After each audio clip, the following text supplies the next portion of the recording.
What's up mga idol? Welcome to rito sa aking YouTube channel, Discarding Talyer Joel Vlog. Meron tayo dito welding machine mga idol na ni-repair natin. Yan. Mahina ang voltahe mga idol. Kaya pala mahina, pala yung sunog na mga idol.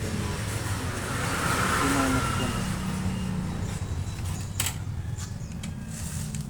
Yan ang capacitor.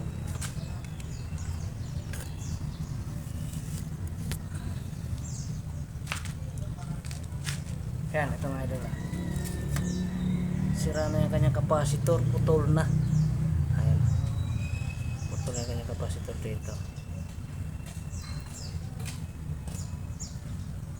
Kaya mahina na ang kurente na labas sa kanya. Dalawang capacitor ito mga idol. Ito yung isa. Ito yung isa. Kasi nga medyo bukol na siya. Sira na. Hindi may tama na siya. Ito.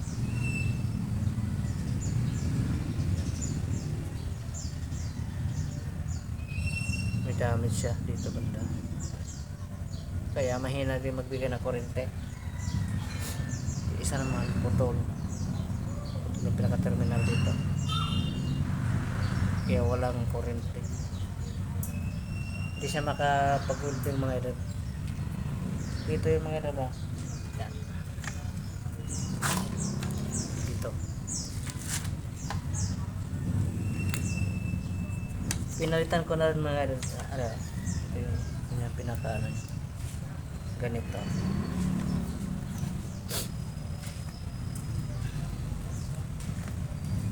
Atin na lang pupulang hinang nito.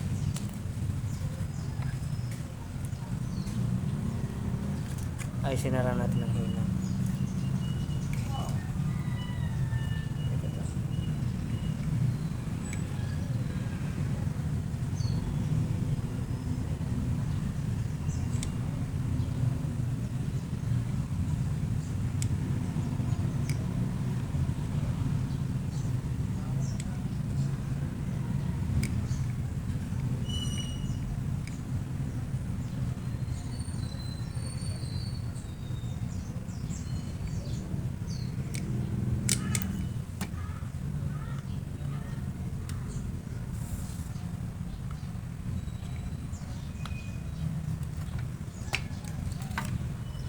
Diba yung pinalit natin dito mga idol,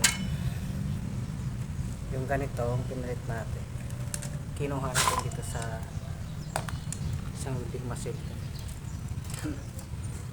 Dito yung nakalagay mga idol, dito sa loob. Dito binunot natin yung dalawa.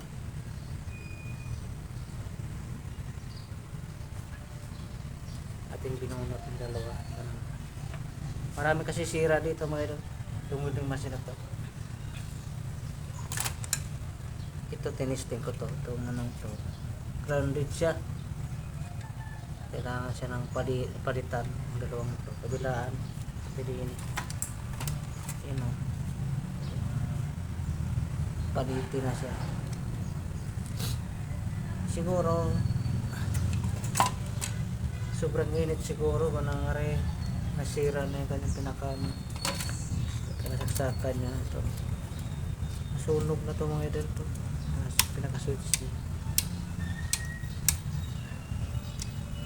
Ngayon akin lang ni-repair, aking ginamper, di rekta na, ay wala pa rin. Yung tinisting ko, itong nagsira mga idol, kabilaan. Pati yung kanyang rectifier ito sira na rin.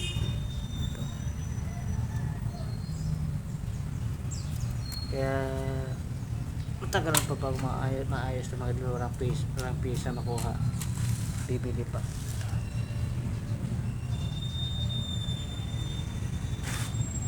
Kaya pinunot ko yung ano dito mga idol, yung capacitor. Pares naman ang kanyang microfarad dito.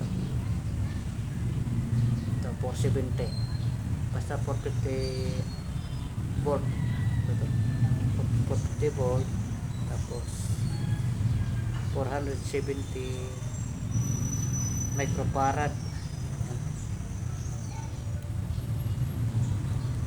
Tapos dito sa baba 105 degrees C. Ganun init.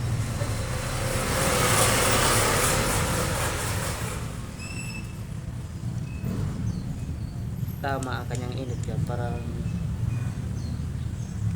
hindi siya mag-overheat. Yan mga idol. Simulan natin ilagay ang cover nito. Testing pa naman natin ito. Ito na kaya direct na rin ito mga idol. Ayan, medyo sira na rin ito kanyang switch dito. Dinirect na lang yan. Dati na yung nakadirect.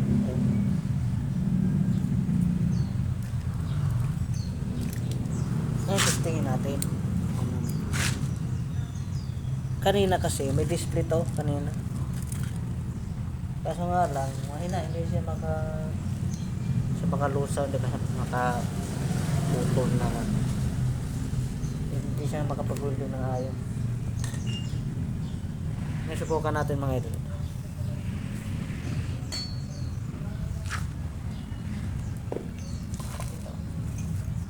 Ibakal dito. Tabuhayin muna natin. Sakot na natin ito. Sakot.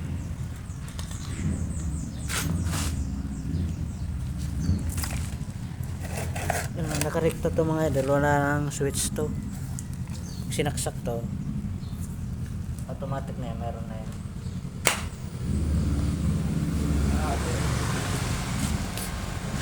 Bali isa sa zero mga idol.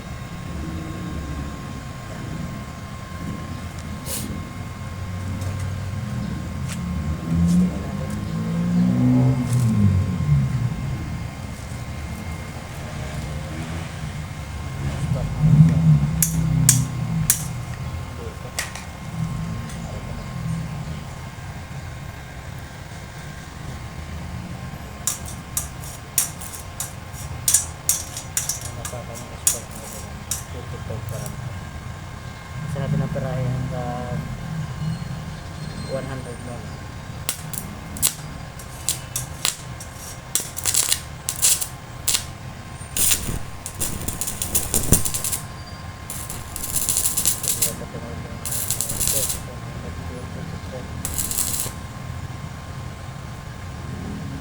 Tapos mga 200.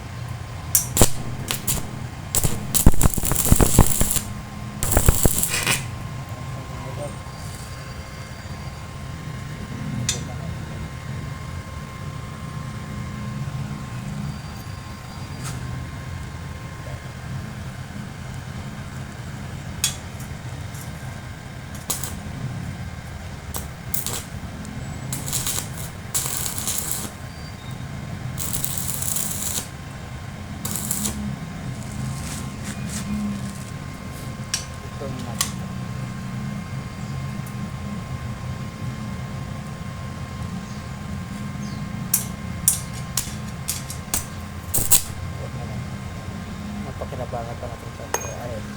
Wait lang.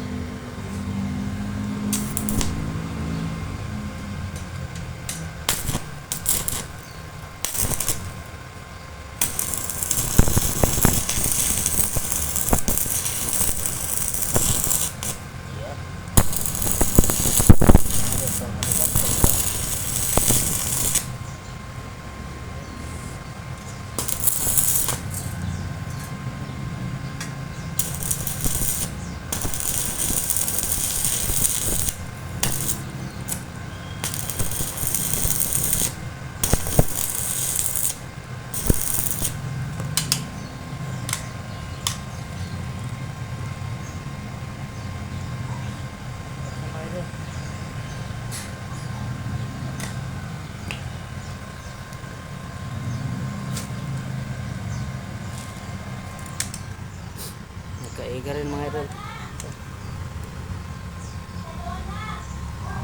212 ampere. Kaya na ang pag-ibig.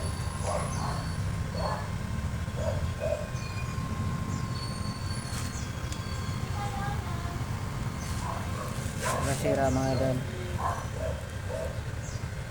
Sa pag mahina yung mga kanyang kurente, hindi siya makaka-lusaw, hindi siya makaka-holding ng ayos. Diba, ito talaga sira. Capacitor.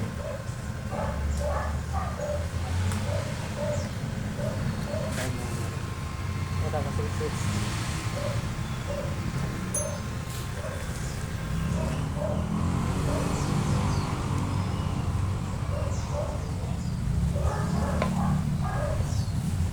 Kaya mga idol, pag halimbawa yung huling machine, pag yung pangit si Lina, hindi na ang voltahe, yung sira na ito.